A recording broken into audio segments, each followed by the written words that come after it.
వంటలకు ఇంతకంటే స్వచ్ఛమైన గానుగ నూనె మరెక్కడా దొరకదు. SRV naturals. ఆర్డర్స్ కై స్క్రీన్ పై నెంబర్ కి కాల్ చేయండి.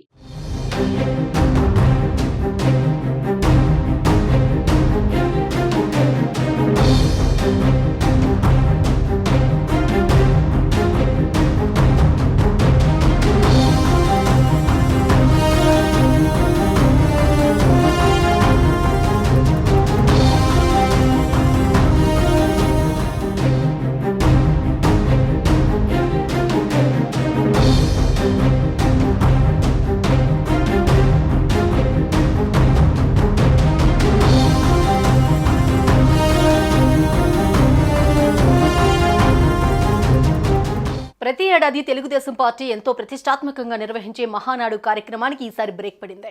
మహానాడు కార్యక్రమాన్ని వాయిదా వేస్తున్నట్లు ఆ పార్టీ అధినేత చంద్రబాబు నాయుడు ప్రకటించారు. జూన్ 4వ తేదీన ఎన్నికల ఫలితాలు ఉండటం, కొత్త ప్రభుత్వ ఏర్పాటు హడావిడి ఉండటంతో మహానాడును వాయిదా వేసినట్లు ఆయన ప్రకటించారు. ప్రతి ఏటా పండుగలా జరిగే టీడీపీ మహానాడు కార్యక్రమం వాయిదా పడడానికి ఎన్నికల ఫలితాలే కారణం. ఈ నెల 27, 28 తేదీల్లో టీడీపీ మహానాడు జరగాల్సిందే. అయితే జూన్ 4న ఎన్నికల ఫలితాలు, అందుకు ఏర్పాట్లు, అనంతరం ప్రభుత్వం ఏర్పాటు హడావుడి ఉండటంతో వాయిదా వేయాలని తెలుగుదేశం పార్టీ నిర్ణయించింది. ఈ విషయాన్ని టెలికాన్ఫరెన్స్ లో అధినేత చంద్రబాబు వెల్లడించారు. అయితే మహానాడు మాదిరిగా అన్ని గ్రామాల్లో ఎన్టీఆర్కు నివాళి, పార్టీ జెండాలు ఎగురవేయడం, రక్తదాన శిబిరాలు యథావిధిగా ఉంటాయని అధినేత చెప్పారు. తిరిగి ఎప్పుడు మహానాడు నిర్వహించాలి, తేదీలపై మరోసారి ప్రకటన చేద్దామని టీడీపీ చీఫ్ పేర్కొన్నారు. 1982లో టీడీపీ పార్టీ పెట్టి ఉమ్మడి ఆంధ్రప్రదేశ్లో 1983 ఎన్నికల్లో కాంగ్రెస్ పార్టీపై టీడీపీ ఘన విజయం సాధించింది.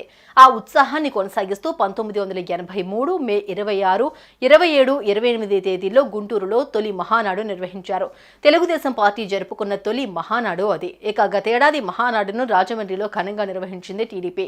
38 ఎకరాల విశాలమైన మైదానంలో మహానాడు సభ జరిగింది. తెలుగు రాష్ట్రాల నుంచి తెలుగుదేశం పార్టీ అభిమానులు, నాయకులు తరలి వచ్చారు. అలాగే తెలుగుదేశం పార్టీ నిర్వహించే మహానాడులో వంటకాలు కూడా ప్రత్యేకం.